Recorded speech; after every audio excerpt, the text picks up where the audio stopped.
नमस्कार दोस्तों, आज फिर आपका स्वागत है इस मंच के ऊपर। तो आज की वीडियो में भी फ्री स्टडी इन जर्मनी के बारे में डिस्कस करेंगे।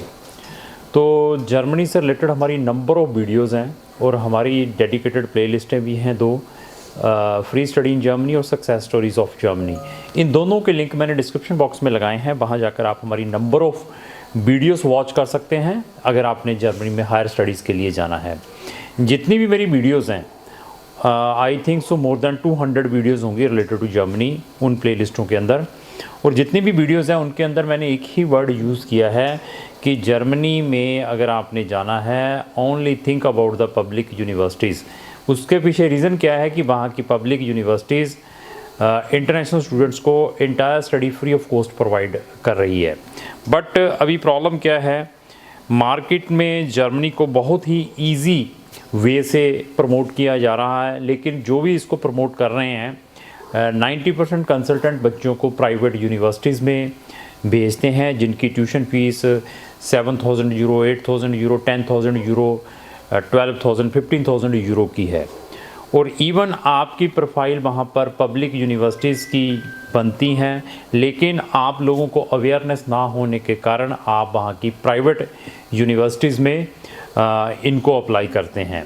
और इवन ट्रेंडिंग क्या है मार्केट के अंदर, कंसल्टेंट किस वे से बच्चों को ट्रैप में लेते हैं, उसके बारे में भी मैं इस वीडियो के अंदर टच करूंगा।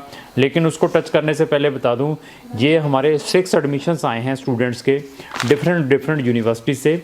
पब्लिक में कोई बैचलर है, कोई मास्टर हैं, तो जिन्होंने वहाँ पर पब्लिक यूनिवर्सिटीज़ में फ्री में पढ़ने के लिए जाना है। इंटरेस्टिंग चीज़ क्या है, इनमें से 4 एडमिशन ऐसे बच्चों के हैं जिनकी बैचलर डिग्री 3 इयर्स की है। वो कौन से बच्चे हैं?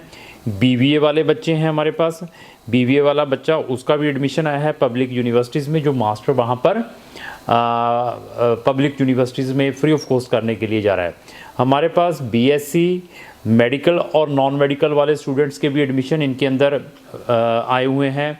अभी एक बच्चा मेरे पास आता है कि सर मैंने तो बीए ह्यूमैनिटी से की है 3 इयर्स की, तो क्या मेरा भी एडमिशन वहाँ की पब्लिक यूनिवर्सिटी से आ सकता है? जिन बच्चों ने बीए ह्यूमैनिटी से की है उनका पब्लिक यूनिवर्सिटी से एडमिशन आना बहुत डिफ़िकल्ट है। लेकिन अगर आपने अपनी बैचलर में इलेक्टिव इंग्लिश रखी हुई है, आपके पास इलेक्टिव इंग्लिश है, तो आपके भी चांसेस हैं कि आपको वहाँ पर पब्लिक यूनिवर्सिटीज़ में मास्टर में एडमिशन मिल जाए। क्योंकि जो जर्मनी यूनिवर्सिटीज़ हैं, स्टेट यूनिवर्सिटीज़ हैं, वहाँ पर अप्रॉक्स आई थिंक सो 400 से ज़्यादा है। उसमें यूनिवर्सिटीज़ भी हैं, यूनिवर्सिटीज़ ऑफ अप्लाइड साइंसेस भी हैं, म्यूज़िक और आर्ट्स यूनिवर्सिटीज़ भी हैं। ये टोटल 400 से ज़्यादा हैं जिनके पास 20,000 से ज़्यादा डिफरेंट टाइप के बैचलर और मास्टर प्रोग्राम्स हैं इंग्लिश टॉट में, जो बच्चे वहाँ जाकर कर सकते हैं। जर्मनी के अंदर टोटल 16 फेडरल स्टेट्स हैं, डिफरेंट यूनिवर्सिटीज़ डिफरेंट लोकेशंस पर डिफरेंट स्टेट्स में लोकेटेड हैं। हर एक यूनिवर्सिटीज़ की अपनी रिक्वायरमेंट है अगर आपने किसी भी यूनिवर्सिटीज़ में पढ़ने के लिए जाना है। तो इवन अभी उनमें हमें बहुत सारी चीज़ों को चेक करना पड़ता है जब हम बच्चे का केस प्रोसेस करते हैं। कौन सी यूनिवर्सिटीज़ में डायरेक्ट एप्लीकेशंस प्रोसेस होती हैं, कौन सी यूनिवर्सिटीज़ में यूनिअसिस्ट के थ्रू प्रोसेस होती हैं, कौन सी यूनिवर्सिटीज़ में जेडएबी, एनाबिन या एपीएस की रिक्वायरमेंट रहती है। ये तीनों चीज़ें क्या हैं, कहाँ पर हम इन चीज़ों को यूज़ करते हैं, कौन सी यूनिवर्सिटीज़ में एनसी और नॉन एनसी प्रोग्राम्स हैं, और कितने प्रोग्राम्स में आप अप्लाई कर सकते हैं, पहले एप्लीकेशंस की फ़ीस कितनी है यूनिअसिस्ट की, जो सब्सिक्वेंट एप्लीकेशंस डालते हैं उनकी फ़ीस क्या है। ये सारी की सारी चीज़ों को हम चेक करते हैं बिफोर टेकिंग द केस। क्योंकि केस को लेने से पहले सबसे पहले हम उनके जो कोर सब्जेक्ट्स हैं स्टूडेंट्स ने आइदर अपने बैचलर में जहाँ उसने अपनी स्कूलिंग में पढ़े हैं, उन कोर सब्जेक्ट्स को चेक किया जाता है। उन सब्जेक्ट्स को चेक करने के बाद हमें ये देखना पड़ता है कि आपका बोर्ड कौन सा है। बोर्ड भी that is very important before taking the case. कुछ बोर्ड्स से अगर आपने अपनी स्कूलिंग की है, अगर आपने 12th की है, तो मे भी आपको डायरेक्ट बैचलर में एडमिशन्स मिल सकता है, ये भी चेक करना पड़ता है।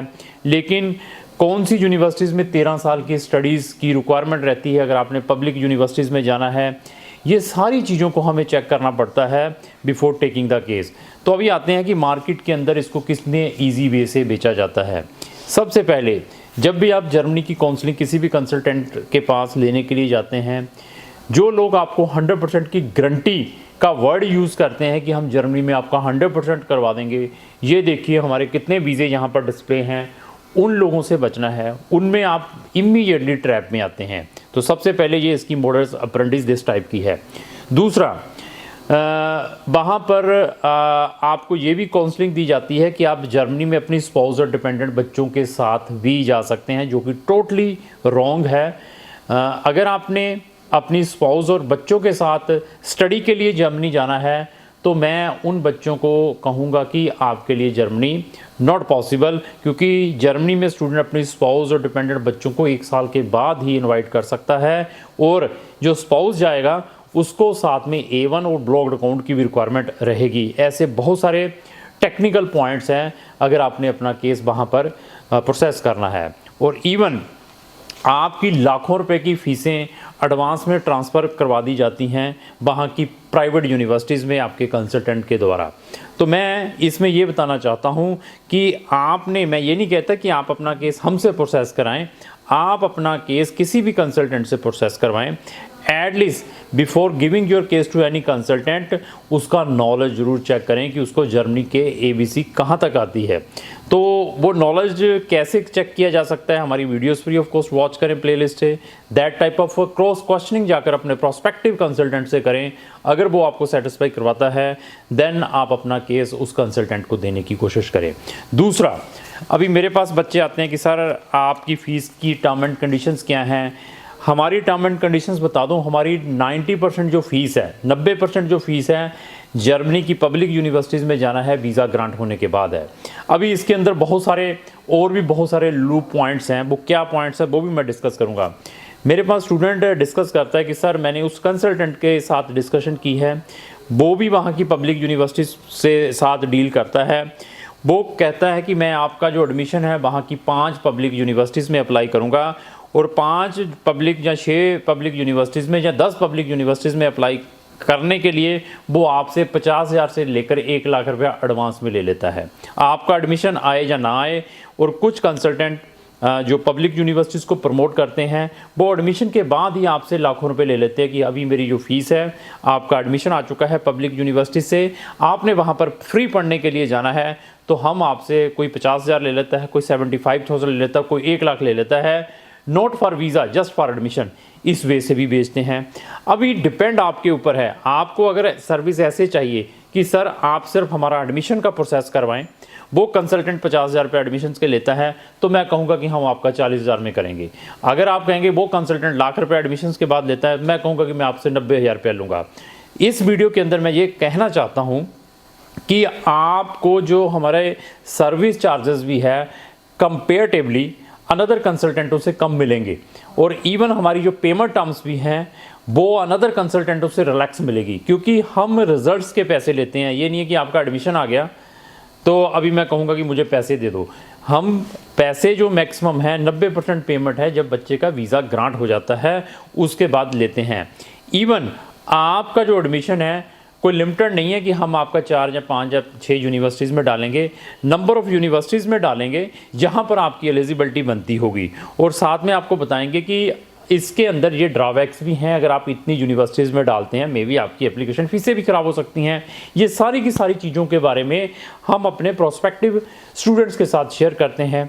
तो इसी तरीके से अगर आपने जर्मनी में जाना है, आप किसी भी टाइप के स्टूडेंट हैं, बट पब्लिक यूनिवर्सिटीज़ में एडमिशन किनका आता है, जो मैंने ये प्रोफाइलें भी बताई हैं, जिनके परसेंटेज मोर देन 70% हैं। अभी इसमें एक बच्चा ऐसा भी है जिसके बीटेक में 62% मार्क्स थे, ओनली 62% मार्क्स थे, और उसका भी जर्मनी में मास्टर में पब्लिक यूनिवर्सिटीज़ से एडमिशन आया है। तो उसका जो मास्टर प्रोग्राम है वो 50% इंग्लिश टॉट है और 50% जर्मन टॉट है, तो उसको जर्मन भी वहाँ जाकर सीखनी पड़ेगी। अभी ये देखिए कि जो जर्मन बच्चे ने वहाँ जाकर सीखनी है उसकी भी जो फ़ीस है B2 लेवल की, हर एक लेवल की फ़ीस 300 यूरो से लेकर 450 यूरो की है, जो कि बच्चे ने हर लेवल पर जाकर वो फ़ीस देनी है। ये नहीं है कि आपने जर्मनी में जाकर अगर जर्मन लैंग्वेज भी सीखनी है तो बहुत सारे कंसल्टेंट बच्चों की लाखों रुपए की फ़ीस जर्मन लैंग्वेज के लिए वहाँ पर ट्रांसफ़र करवा देते हैं, कोई 5 लाख, कोई 6 लाख, और उनकी वीज़ा रिफ्यूज़ल्स के बाद फ़ीसें भी रिफ़ंड नहीं आती हैं। उन चीज़ों से भी बचना है। जर्मनी एम्बेसी जो डिफरेंट लोकेशंस पर इंडिया के अंदर लोकेटेड है, they are not issuing the visa to दो स्टूडेंट्स जो जस्ट वहाँ पर जर्मन लैंग्वेज सीखने के लिए अपना वीज़ा अप्लाई करते हैं। तो जर्मन लैंग्वेज किन बच्चे लगाकर जा सकते हैं, किन को वीज़ा आ सकता है, उसके लिए भी हम बच्चों को गाइड करते हैं कि अगर आपके पास कंडीशनल एडमिशन आया हुआ है तो तब आप जर्मन लैंग्वेज लगाकर अपना वीज़ा अप्लाई कर सकते हैं। लेकिन वो कंडीशनल एडमिशन्स भी आपका पब्लिक यूनिवर्सिटी से आया होना चाहिए। ये सारे के सारे चीज़ों को हम चेक करते हैं before taking the case. Even मेरे पास एक ऐसा भी स्टूडेंट है जिसके बीटेक में 55% मार्क्स हैं और आइल्स में भी आई थिंक 6.5 या 7 बैंड है, उसको भी वहाँ की पब्लिक यूनिवर्सिटी से एडमिशन मिला है, लेकिन उसमें बच्चे को एक ब्रीजिंग प्रोग्राम वहाँ जाकर करना पड़ा है। आई थिंक जो 4 या 6 वीक का है। वो ब्रीजिंग प्रोग्राम कौन से टेक्निकल बच्चों को लगता है, कौन से को नहीं लगता, ये सारी की सारी जो इन्फॉर्मेशन है we are sharing with the students. और सबसे इम्पोर्टेंट चीज़ क्या है, जो हमारे रिजल्ट्स हैं 90 से लेकर 95% है। अब ये देखिए कि अगर आपका जर्मनी का हम केस लेते हैं तो 90 से 95% हम आपको रिजल्ट्स प्रोवाइड करेंगे, आइदर एडमिशन है और वीज़ा है। जर्मनी एम्बेसी उन बच्चों के वीज़ाज़ रिफ्यूज़ नहीं करती हैं जिनके एडमिशन्स वहाँ की अच्छी पब्लिक यूनिवर्सिटी से आती हैं और जिनकी प्रोफाइल अच्छी हो, तो उनको वीज़ाज़ आप मोर देन 95% बच्चों को मिलता ही मिलता है। तो अभी जर्मनी का आपका वीज़ा रिफ्यूज़ड हो चुका है अगर आपकी अच्छी प्रोफाइल है, प्राइवेट में डाला था, पीटी के साथ डाला हो, PT they are not accepting. Even Germany जो एम्बेसीज़ हैं इंडिया के अंदर लोकेटेड हैं, they are specifically very rigid, they are not entertaining the PT score कि मैंने पीटी किया हुआ है। और जर्मनी की जितनी भी पब्लिक यूनिवर्सिटीज़ है they are not bothered about the PT के बेसिस के ऊपर they are not giving the admission. तो मैं हर एक बच्चे से ये भी रिक्वेस्ट करूँगा कि अगर आपने जर्मनी में जाना है तो आइल्स को प्रेफर करें। आइल्स करने के बाद इवन हम आपका विदाउट आइल्स भी करवा सकते हैं केस। वो किन बच्चों का है, जिन बच्चों के 80% मार्क्स हैं, बीटेक की हुई है, 85% मार्क्स हैं, स्कूलिंग में 13 साल की स्टडी हैं, वो बच्चे जर्मनी में विदाउट आइल्स भी अपना केस आइदर बैचलर और मास्टर में प्रोसेस करवा सकते हैं। अभी डिपेंड आपके ऊपर है कि ऐसा अगर नॉलेज किसी भी कंसल्टेंट को है उसको आंखें बंद करके केस दो। और जिस कंसल्टेंट के पास इतनी वीडियोस हों जितनी मैंने बताई हैं, और जिस कंसल्टेंट को अपार्ट फ्रॉम जर्मनी, जैसे मुझे जर्मनी के बारे में नॉलेज है, ऐसे ही मुझे शेंगन की 29 कंट्रीज़ के बारे में नॉलेज है। अगर आपने अपना केस किसी भी शेंगन कंट्री में प्रोसेस करना है तो हमारे यूट्यूब चैनल पर जाकर उस स्पेसिफिक कंट्रीज़ की प्लेलिस्टें जरूर वॉच करें, thereafter take the decision. और आपको फ्री में बहुत सारा नॉलेज मिल सकता है, आपको आइडिया हो सकता है कि आपके कंसल्टेंट को कितना नॉलेज है। तो लास्ट ही मेरी यही रिक्वेस्ट है, अगर आपके किसी भी फ्रेंड ने जर्मनी या जर्मनी के अलावा भी किसी कंट्री में जाना है तो उसको ये वीडियो जरूर शेयर करें। अगर आपको जो मेरी वीडियो अच्छी लगी इसको लाइक एंड शेयर करना ना भूलें। Thank you.